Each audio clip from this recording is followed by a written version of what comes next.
I did just hit the record button, just so that Okay. everybody's aware. Thank you, Cody.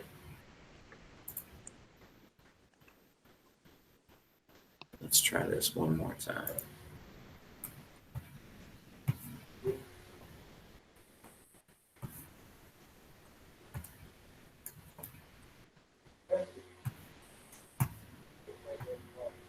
Ooh, here we go. Here's Joe Lurch.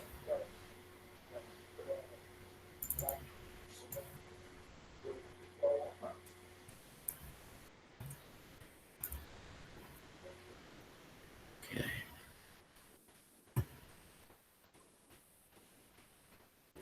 Let's try.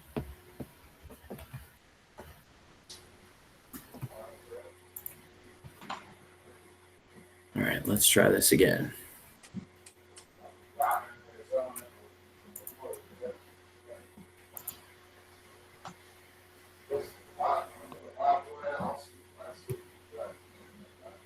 Okay, does everybody see my PowerPoint? Yes.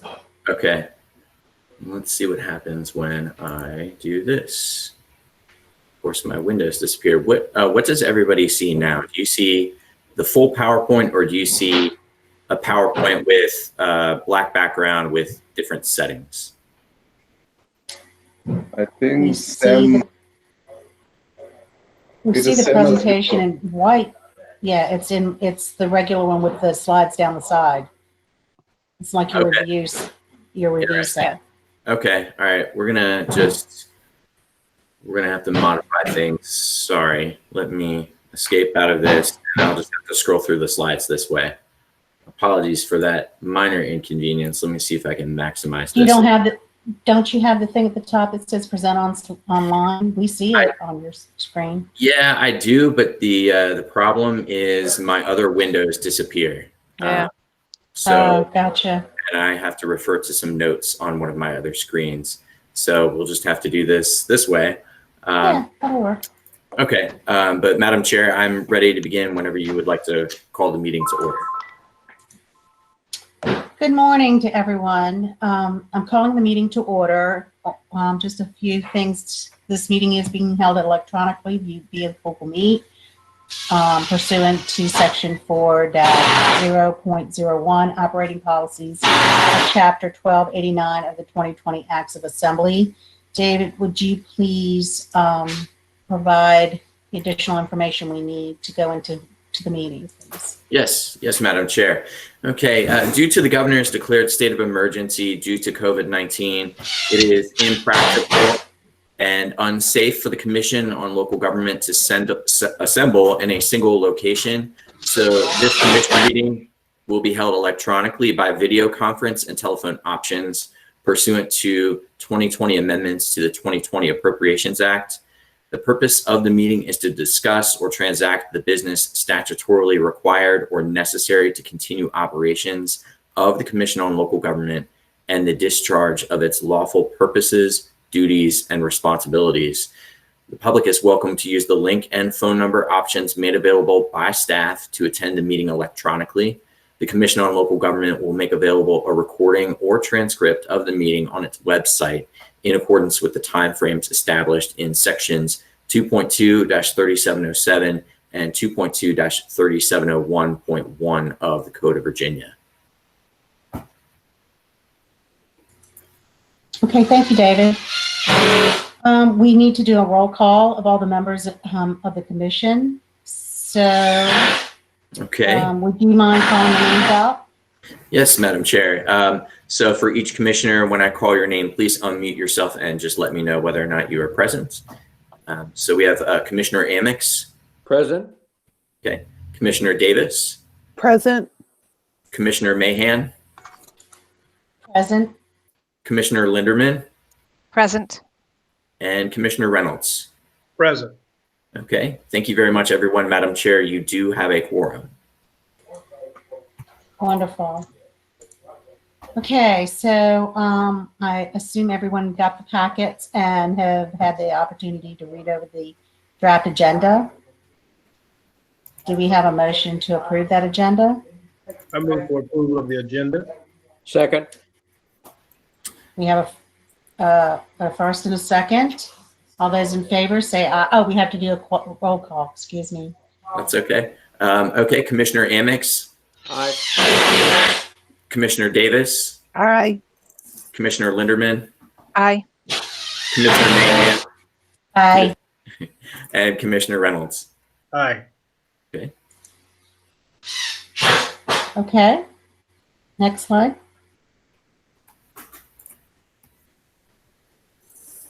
Also in that packet were the minutes from the last meeting of July 9th, 2020. And Madam Chair, I will note that staff did not receive any comments or requests for changes or updates to those minutes. Okay, so if everyone has had the opportunity to read the minutes, do I have a motion on the minutes? Approval. Second? Is Second. there a second? All those in favor? David? Okay, Commissioner Amix, Commissioner Davis, Aye. Commissioner Linderman, Aye. Commissioner Mahan, Aye. and Commissioner Reynolds. Aye. Okay.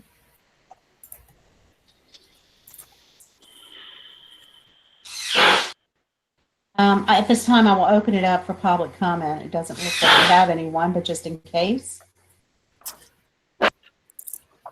Madam Chair, I do believe we have several members from the public who are attending this meeting. None of them requested to speak, but certainly if they would like to make any public comment, they may do so by unmuting themselves. Wonderful. Is there anyone who would like to speak? Not hearing anything, I will close the public comment period. And I will hand it over to Mr. Conmee for its administrator's report. Okay, thank you, Madam Chair, members of the commission. I will try to keep this rather brief.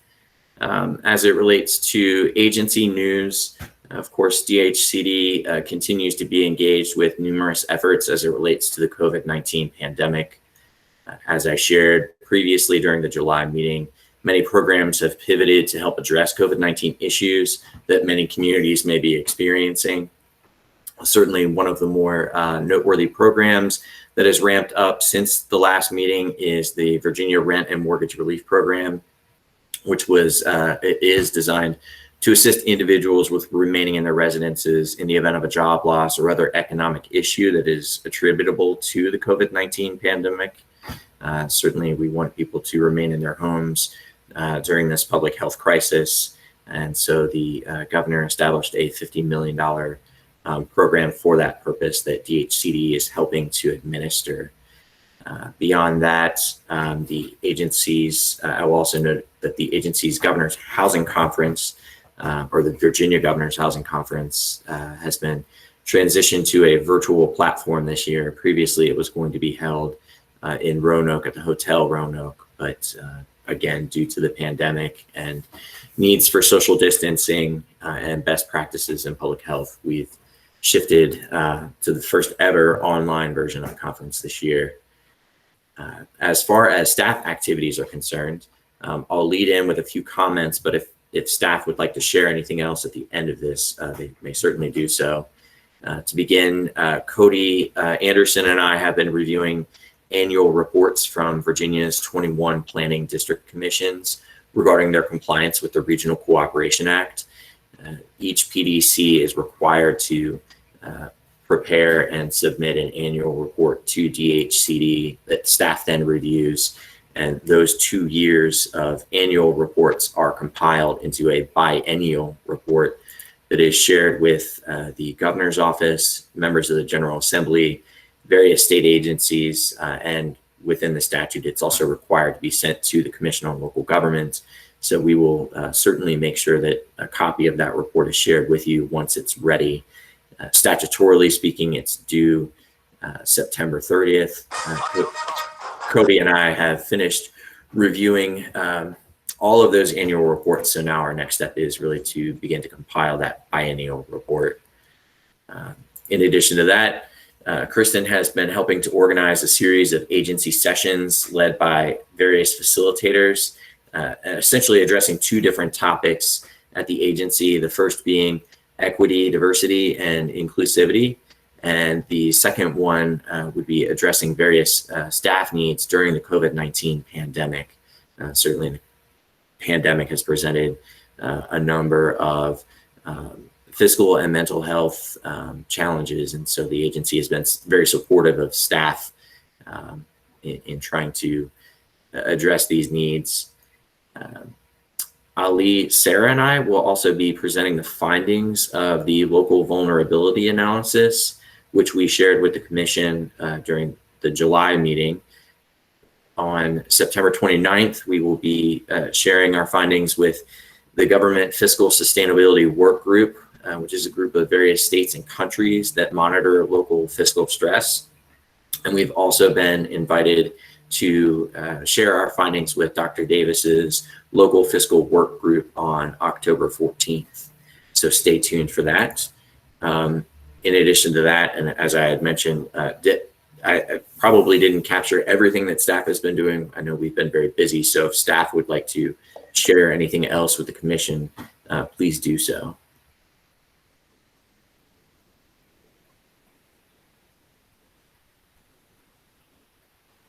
All right, well, hearing no comments, I will move on to just various local news articles that were also contained in your packet. Some allude to a potential case that is on the horizon for the Commission, and they speak to also local elections. But this is obviously in the Martinsville, Henry County area. And they include various perspectives from people who are up for election in the city. And there are also some comments from council that have been hired by both parties relative to the fiscal impact that a potential reversion could have on the regions. There was also an article, several articles, again, related to the impacts of COVID-19.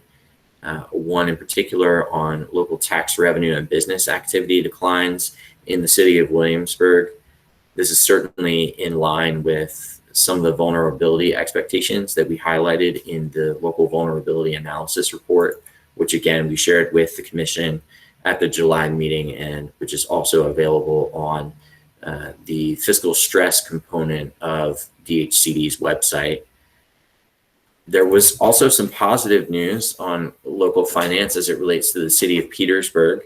If you recall, about 4 to 5 years ago, the city of Petersburg was in significant fiscal distress with a negative fund balance. The discussion of municipal bankruptcy was floated. That's certainly also not a legal option in Virginia. That has to be granted by the state. But nevertheless, that topic came up, as did the consideration of Petersburg, also considering reversion to town status, which did not happen. But through that experience, the state created the Joint Committee on Local Government's Fiscal Distress to better understand the issue from a statewide perspective. The state also helped pay for a consultant through the Robert Bob Group to provide consulting assistance to the city of Petersburg and get their fiscal condition back in order. And now, a little less than 5 years later, they have an $8 million fund balance, which is the highest they've had in a decade. And that is, the article mentions that that's also allowing them to now provide additional capital improvements and take other economic development actions. One in particular that's highlighted in the article and in the news relates to a facility that's opening there that will be working on producing a vaccine for the COVID-19 pandemic. So that could be something significant. There were certainly also a few other articles as it relates to COVID-19. The state did disperse a second round of $644 million in CARES Act funding to cities and counties on a per capita basis. And I will note that the counties are also responsible for dispersing that to the towns that are located within their jurisdictions. And we've also seen from a national perspective how Virginia compares to many of its peers as it relates to financial relief to localities. There are some states that have not really provided much of any assistance. There are others that have only provided assistance to counties, but not municipalities. And Virginia, it appears, the last time I had looked at this, was among those states that was providing a larger sum of money relative to its peers. But that concludes my policy administrator's report. I'm happy to answer any questions that members of the commission may have.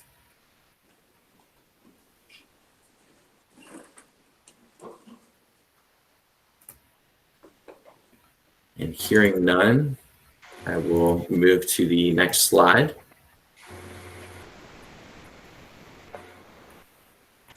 Okay, so we received a revised catalog, if I am correct, of the state and federal mandates on local governments. So we're ready to hear your report. Sure. For the members of the public who don't know me, my name is Cody Anderson. I'm with the Virginia Department of Housing Community Development. My official title is Legislative Affairs and Boards Coordinator. And this year I was in charge of putting together the mandates catalog. Essentially how the process works, for those of you who are unaware, the DHCD team under CLG goes through every bill that's passed over the previous General Assembly and tries to find different mandates that are either new, mandates that are expanded, or mandates that have been eliminated. We go through, we identify those, and then we reach out to each agency across the state government and give them the opportunity to either approve of the edits that we encourage, or to input those that we may have missed. Once I get that information back, it's all inputted into the catalog mandate, which is actually an online system, and then it is presented to the Commission on Local Government.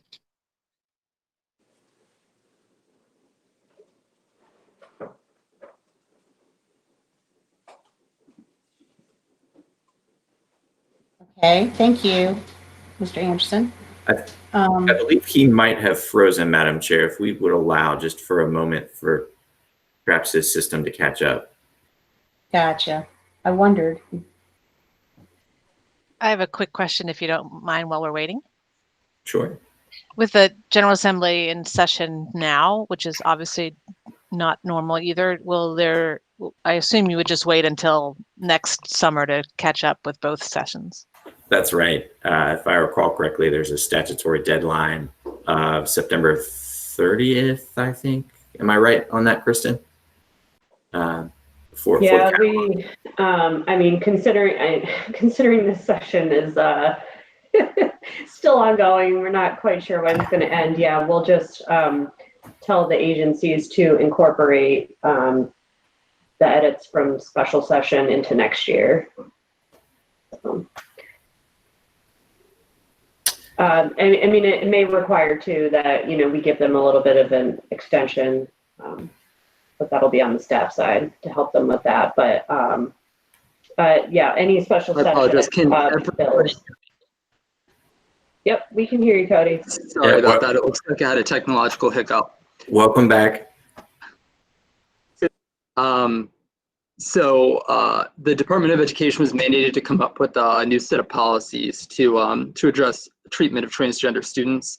And each local school board is required to create their own policies that are modeled off of this new model policy that the Department of Education comes up with. The second that really jumped out to me was also on page 2, and this also comes under the Department of Education, and that's going to be DOE 165. And it requires school personnel to complete mental health training. Under the regulation of optional activities, on page 5 specifically, this is going to be the Department of Criminal Justice Services, number 39, and it requires any police department who chooses to use body-worn cameras to have a written policy created beforehand.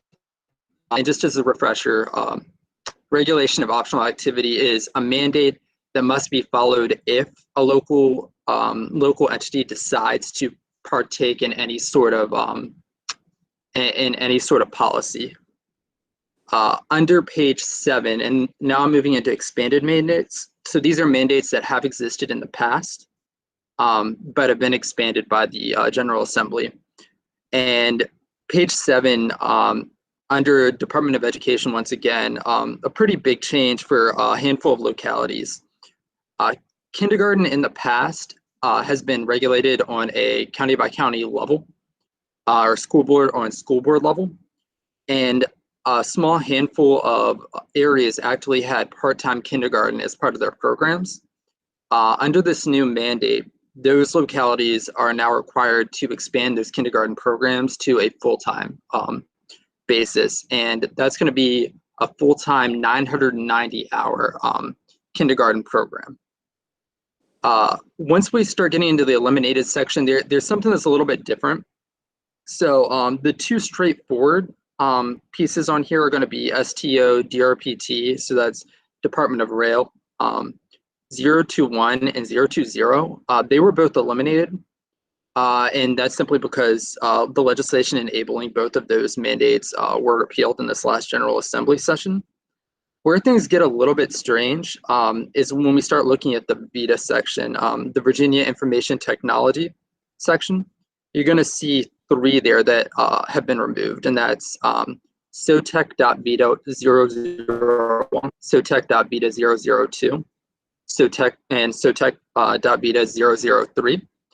The reason this may seem a little bit strange is because they were removed in this section, but previously further up in the document, they're actually re-added. And the reason for this is that the Secretary of Technology no longer exists under the state of Virginia. So in order to change them in the catalog, they had to be re-entered under new areas. So physically within the catalog, they were removed and they were re-added, but these mandates themselves did not change. So with the reorganization, the first 2, the SOTEC.VITA 001 and 002, were both moved under the Secretary of Administration, which will house Virginia Information Technology Agency. But the third one, SOTEC.VITA 003, it was found that fits more under the Virginia Department of Emergency Management. So you'll see that catalog entry was changed from being a Virginia Information Technology Agency mandate and was put under the Virginia Department of Emergency Management. The last thing that I'll bring your attention to was there was another change. It wasn't an organizational change though. It was a change to the name of a specific department within the government, and that was the Department of Game and Inland Fisheries. And we included this at the bottom of the the Department of Game and Inland Fisheries was actually changed only in name to the Department of Wildlife Resources. Since there wasn't any actual reorganization, we were able to go in and simply change the name of those mandates so they didn't end up reading as being removed and re-entered because nothing actually had to be re-entered. So any catalog entry that was previously DGIF is now gonna read as DWR, Department of Wildlife Resources. So that's your basic update on the catalog. We do need the commission to approve the catalog for this year as presented. And that's the end of my presentation.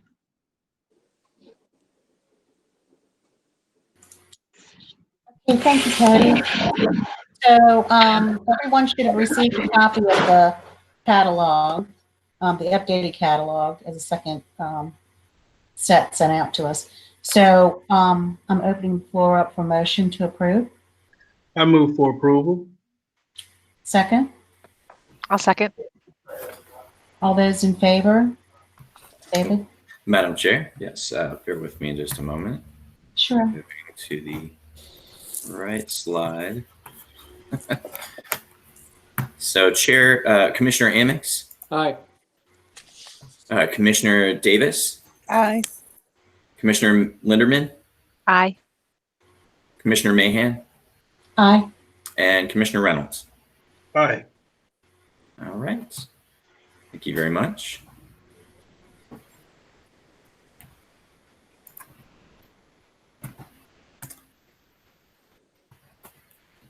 Okay, so I hand it back over to you for COVID-19 practices. Yes, thank you, Madam Chair. And before I begin, I just want to make sure, is the PowerPoint screen still appearing on everybody's screen? I keep getting an error, or not an error message, but just a notification. I just want to make sure it's not been flipping between screens for you all. Yeah, it's Still still there. steady. Okay. Thank you.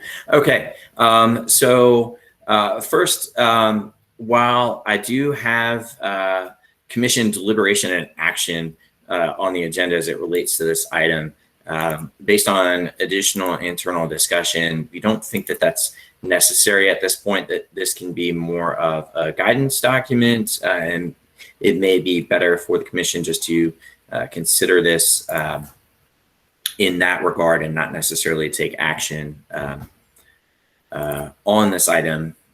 So overall, if you recall, during the July commission meeting, staff had mentioned, that there's certainly the possibility that if a case was referred to the commission in the middle of this pandemic, while we're still trying to achieve social distancing and protect public health, how would a case be addressed by staff?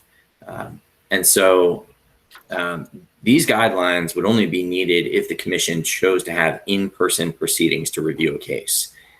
Based on additional discussions with staff, agency leadership, and consultation with a representative from the Office of the Attorney General, it appears that the commission could proceed to review a case fully electronically. And that would actually be staff's recommendation while we are still in this declared state of emergency. But despite that, we felt that it was important to have some general practices in place that we could refer to in the event the proceedings do occur in person. I will note that these guidelines largely follow Governor Northam's Safer at Home Phase 3 guidelines for all businesses. But there is also a need to investigate how the local parties to a case may be handling many of these types of public functions, public hearings, public meetings, etc. So rather than reinvent the wheel, perhaps we could also follow existing local practice. And again, that is if the commission chose to proceed with in-person proceedings, which again is not necessarily staff's recommendation if a case were referred to the commission soon. So for each of the numbered topics, what I've done is I've included several sub-bullet points for additional discussion, and I will just go through them briefly right now, and certainly would welcome the commission's input, discussion, and deliberation at the end. And again, this is not something that we are recommending that the commission take action on, but more so just something for discussion. So again, as I first mentioned, really, I think if a case were referred to the commission at this time, one of the first things that the commission may want to do, again, if it's considering in-person proceedings, would be to find out what existing practices the parties to the case, the localities, are engaged with in how they're conducting business related to public meetings, public hearings, how they organize their public spaces, things of that nature. So first and foremost, could the commission consider adopting some of those practices and resources during the course of the commission's review? That is really the only recommendation that's outside of Governor Northam's Phase 3 guidelines. Everything else was taken from those guidelines, so I will start going through those. So number 2 on the list is establish policies and practices for maintaining appropriate physical distance between persons not living in the same household.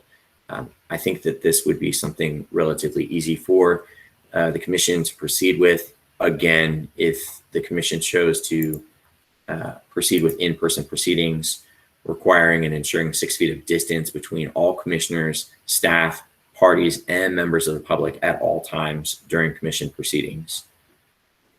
Number 3 is providing clear communication and signage for physical distancing in areas where individuals may congregate, especially at entrances, in seating areas, and in checkout lines.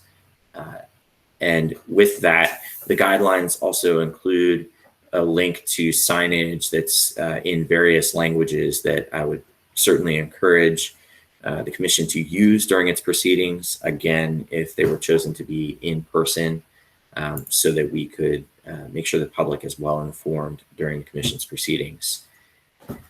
Number 4 is limit the occupancy of physical spaces to ensure that adequate physical distancing may be maintained. That's certainly related to item number 2 as well. But basically, the commission would want to ensure that all spaces for review can provide adequate space and establish maximum occupancy limits for spaces. If I recall correctly, there was guidance where the buildings could use 50% of their capacity based on their fire code, and that would help us get to a number of individuals that could be allowed in some of these spaces. Once the space limit is reached, then the commission would certainly need to consider options so that members of the public could still participate remotely or wait until others have left that space. I will note that the commission's proceedings allow for and actually require that the public comment period be extended beyond just the public hearing. So, and if I recall correctly, it's at least an additional week from the close of the public hearing that we can receive input from members of the public. So there's certainly an opportunity there. One thing that I've seen in the news lately is the utilization of outdoor space. There's been debate that COVID-19 may actually be an aerosol, which means that it is a very fine particle floating in the air. And so transmission is more readily transmitted in confined indoor ventilated spaces. So could the utilization of outdoor space be an option? Perhaps. Certainly the weather could influence that. Number 5, when in-person meetings need to occur, keep the meetings as short as possible, limit the number of employees in attendance, and use physical distancing practices. If the commissioners will recall, I think that these are some practices that already occurred during the course of your review with the Caruso-Odin citizen petition for annexation in Culpeper. And by that, I mean there were time limits used, and that would certainly be a practice that we would want to use here as well. Practicing routine cleaning and disinfection.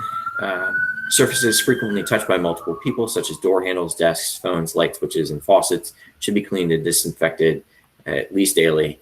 This isn't something that would necessarily be the commission's responsibility, but I think that, again, should in-person proceedings occur, we would want the commission to ensure that the parties to a case are following that, and maybe even request email verification that such practices have occurred.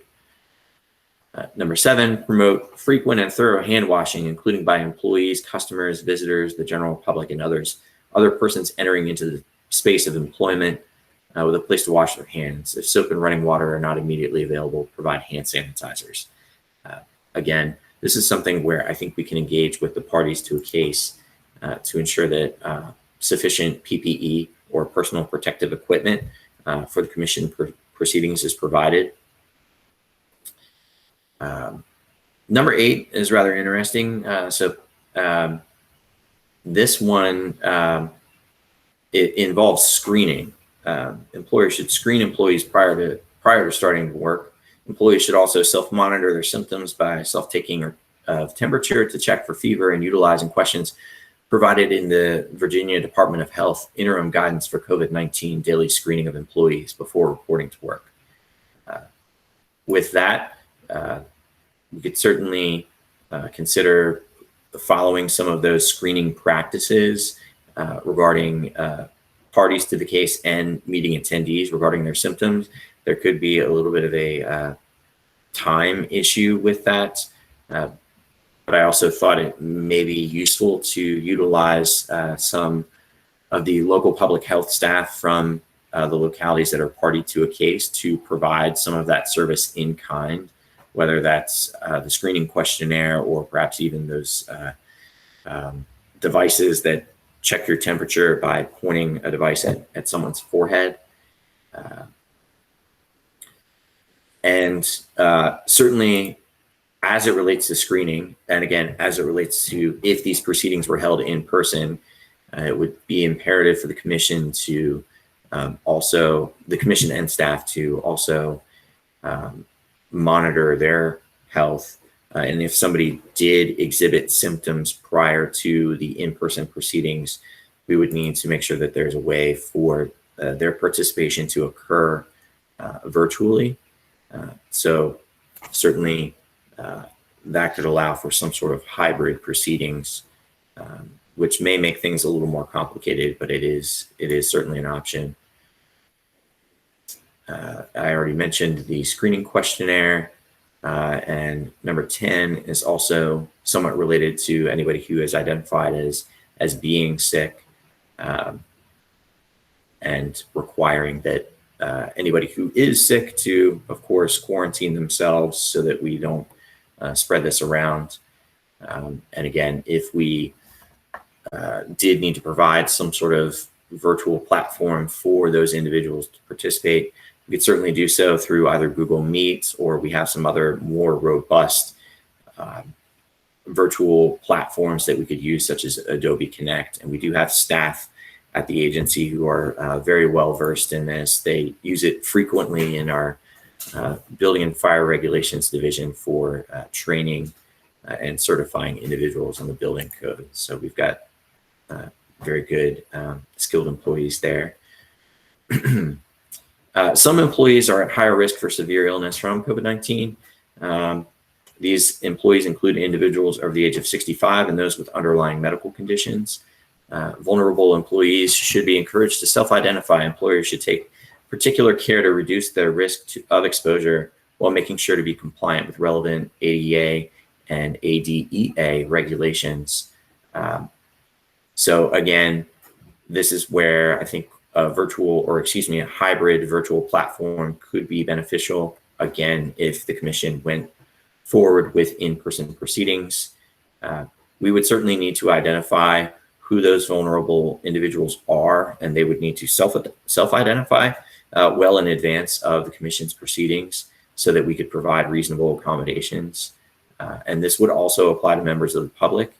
And so as the commission provides public notice for its proceedings, we may want to include some sort of statement as it relates to that.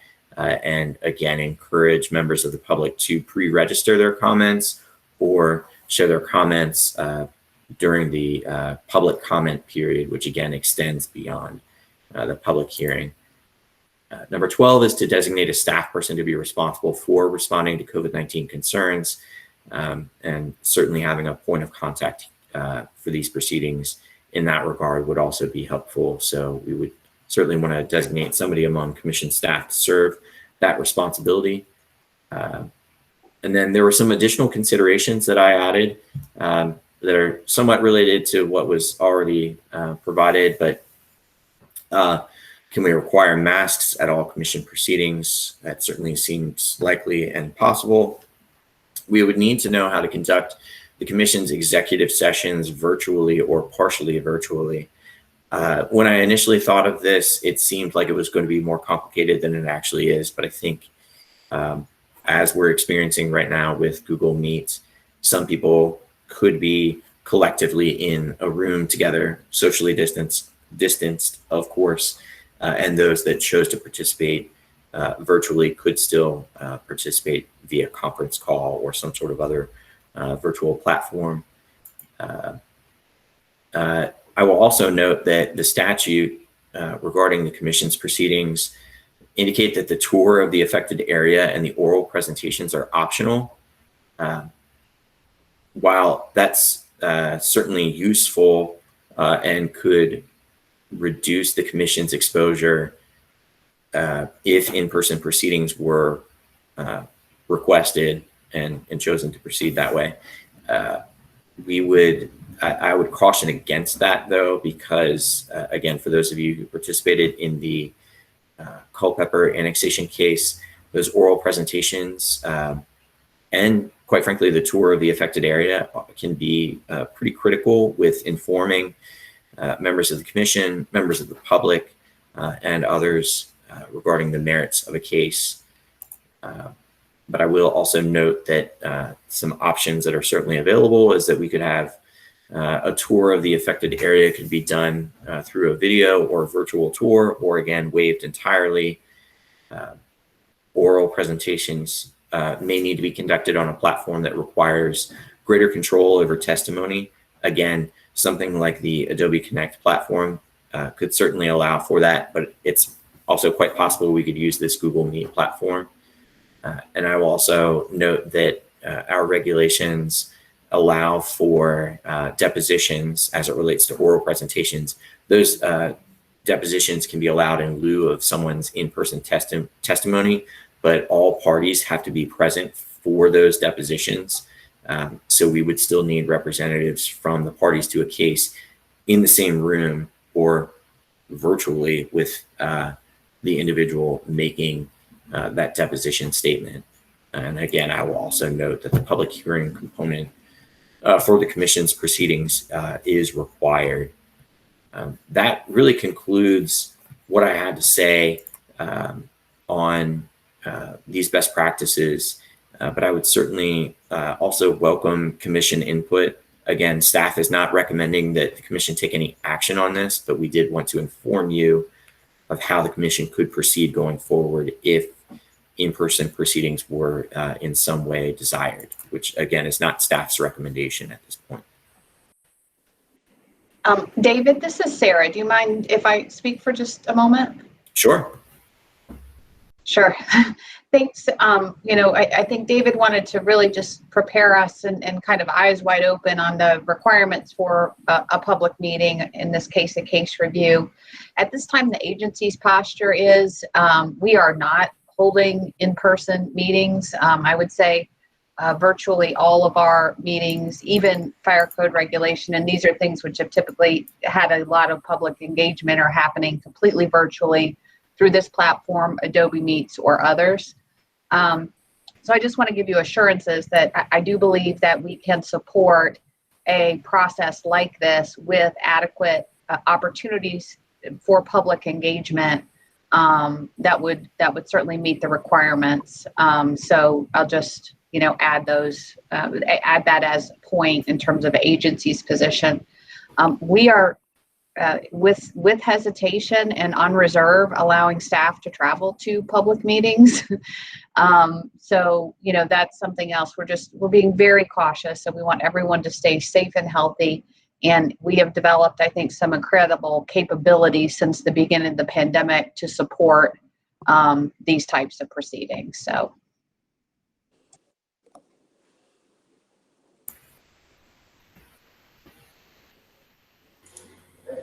Would anyone else like to speak?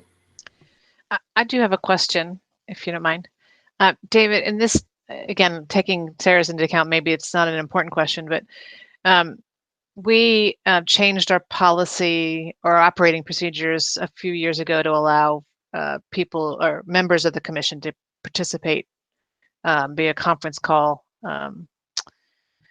if they had an emergency. I think there were some conditions around what requirements you could do that. If for some reason we would have a public meeting and a commissioner still either is uncomfortable or has underlying medical reasons not to attend in public, can they still participate virtually under that policy or under that operating? So actually, this is Kristen Dahlman. So actually, under the current adopted budget that was passed, like all of those rules are kind of superseded by the fact that we are allowed to hold things virtually, with accommodations. So I think if it were to be in person, I think we could just have the virtual and the in-person. And so basically, like, the quorum rules are not going to apply based under the budget language as it allows right now. So I think, given right now the special circumstances, I think that that shouldn't be a problem. And I would note too that the Commission's electronic participation policy that was adopted prior to all of this would still require that physical quorum to be present in person. So yeah, Kristen's right that this provision in the Appropriations Act gives us far greater flexibility. Thanks. Great questions. Anyone else?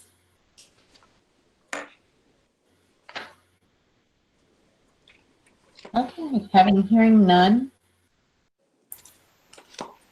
Next. Okay, thank you, Madam Chair. So I believe, next on the agenda was the 2020 General Assembly Special Session 1.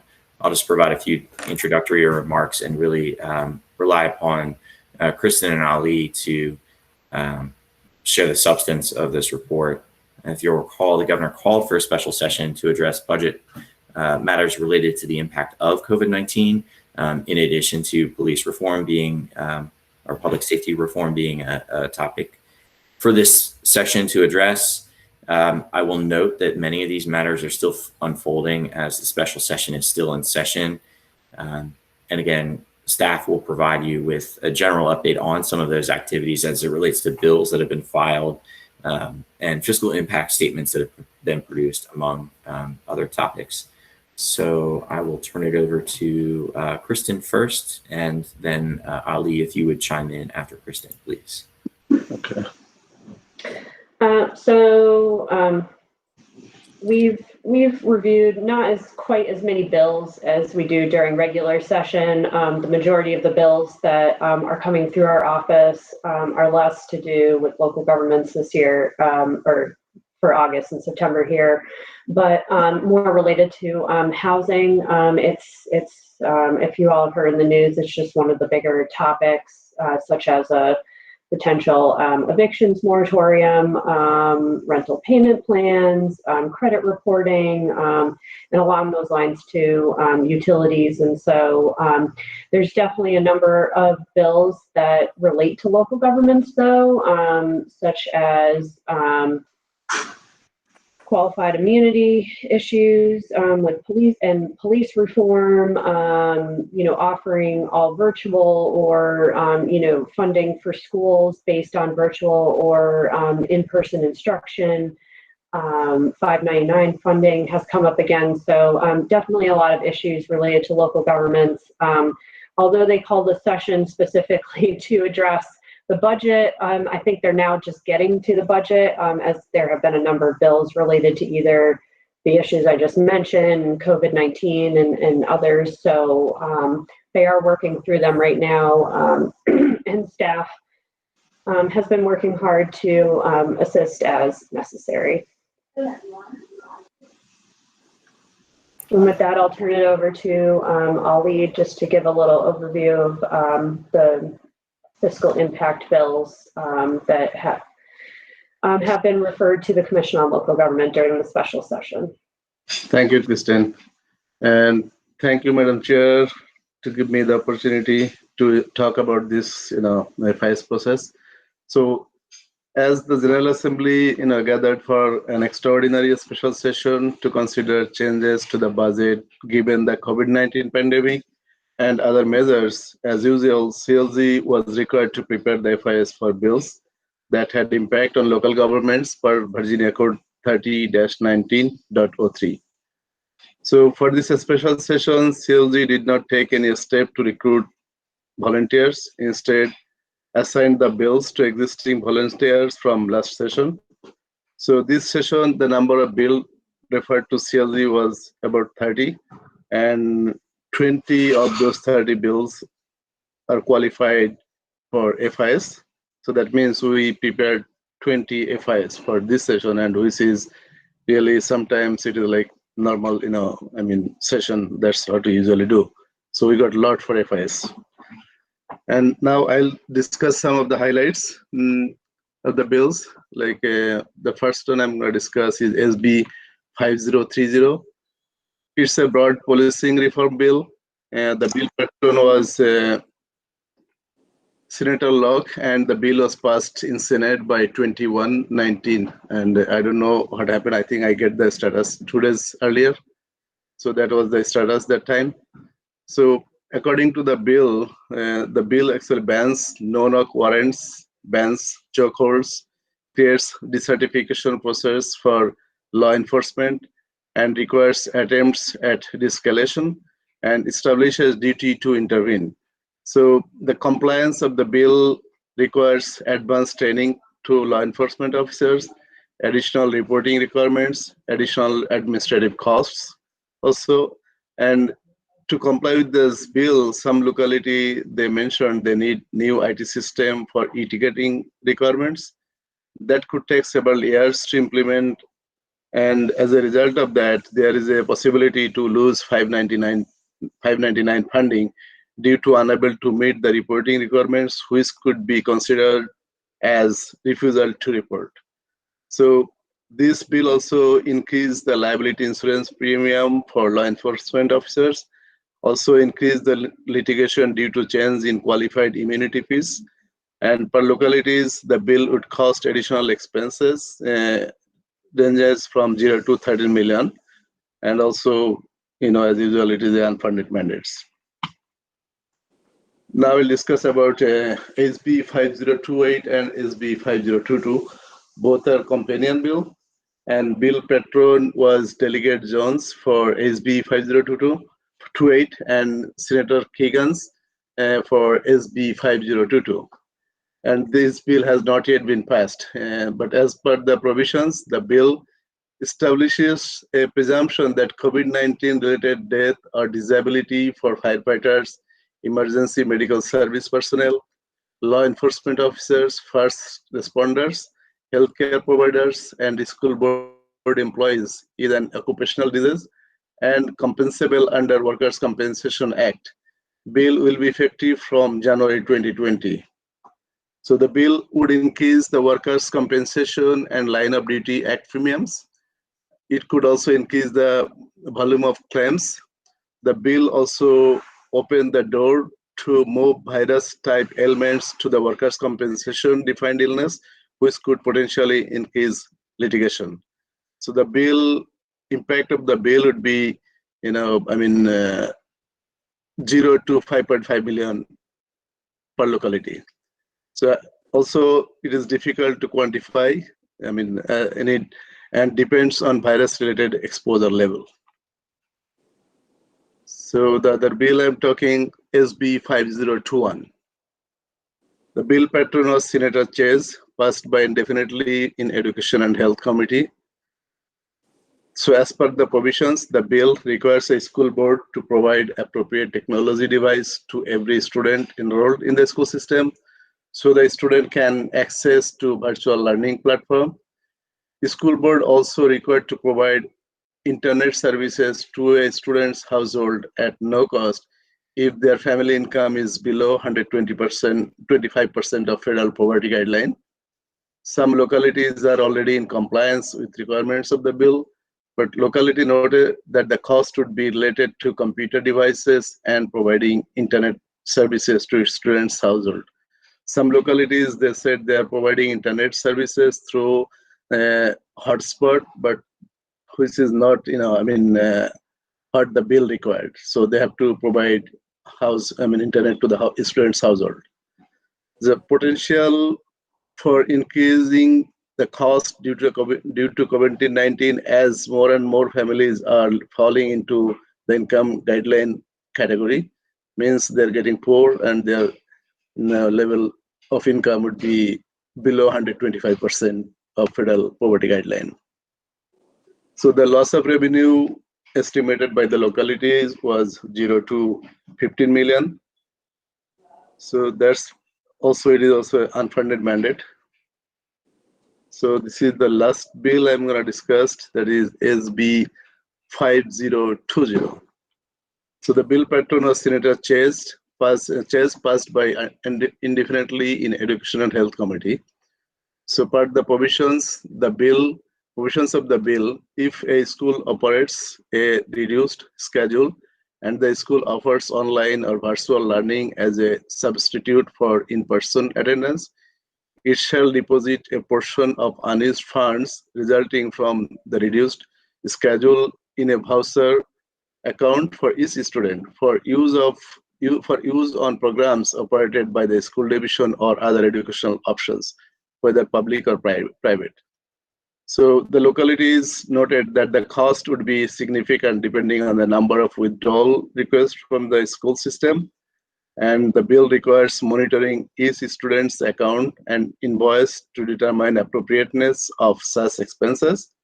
Localities also noted there might not have any unused funds as a result of shifting operations because there are some costs that must be incurred through online operations, and school operations costs are fixed regardless of student presence. So the estimated loss by the localities was 0 to 386 billion, and the highest estimate, like 386 billion, was based on 100% withdrawal from the school system. Also, the bill could be subject to challenges under Article 8, Section 10 of the Constitution of Virginia. So that's all I have for this session. If you have any question or if you want to add something, David. I don't think I have anything else to add, but are there any questions from members of the commission? Do we know what their schedule is? No. It's a good question. Daily. I mean, really, you can look at their schedule, and some days they meet pro forma just to like keep the session going, and other days they're actually in session. So, and the days when committees, like they're normally regularly scheduled meetings, are not on the days they're usually held during regular session. So I wish I had a better answer for you, but that's how this is going. And if I recall correctly too, based on what I've heard from others, even customary processes like crossover, where House bills go to the Senate and Senate bills go to the House, there's not really been a formal crossover. It's just been this very informal, this is how things are going to go today sort of approach.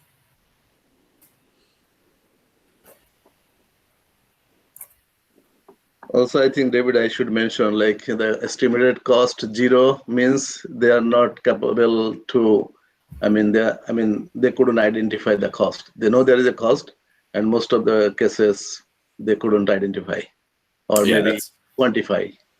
Yeah, that's a good distinction. And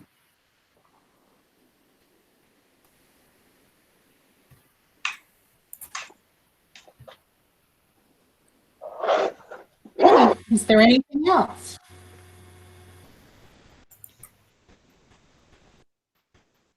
I believe we have upcoming what's there, one more meeting for this year? Thank you, Madam Chair. There's actually, one more meeting for November 12th, 2020 at 11 a.m. I would venture a strong guess that will also be something held virtually. I would also add, and I need to consult with our AG representative on this, but as you'll recall, we canceled the May 14th commission meeting. That was early in the stage of COVID-19. It's quite possible that the commission may need to have a makeup meeting to account for that. Statutorily, the commission is required to meet 6 times a year. So stay tuned on that. I will get an answer to that and share that with you as soon as I do. That concludes everything on the meeting schedule. And moving on into upcoming events of interest, you'll see in your packet that I think there's really just 3 that I have listed, and every single one of those events has been they've decided to hold them virtually. So you've got VML's 115th annual conference, VACO's 86th annual conference, and the Virginia Governor's Housing Conference. And again, all of those will be held virtually in October or November. And I do believe, I think that one or both of those organizations had requested your contact information to send you invitations to those events. So you should have received those emails at some point recently. I'll look for those, because I was wondering, since these are all virtual, it may be an opportunity for us to attend, you know, one or two of the presentations, if not all the whole meeting. So I was just wondering if there were going to be fees that were going to be the same as it had been in other years for some of those conferences. Was it going to be the full fee, or just how they were going to do that? So I'll check out for those emails to see if they provided any information for that. Thank you. I received an email, I think late last week, maybe, from VML. Okay, I'll look again. Okay, with that, anyone else have anything to add? Okay, well, I will entertain a motion to adjourn. So moved. Second. Roll call. All right, Commissioner Amix, Aye. Commissioner Davis, Aye. Commissioner Linderman, Aye. Commissioner Mayhem, Aye. and Commissioner Reynolds. Aye. All right, it's 12:02. This meeting is adjourned. Bye. You all have a great time, great week. Thank you, everyone. Take care. Have a good one, everyone. Bye.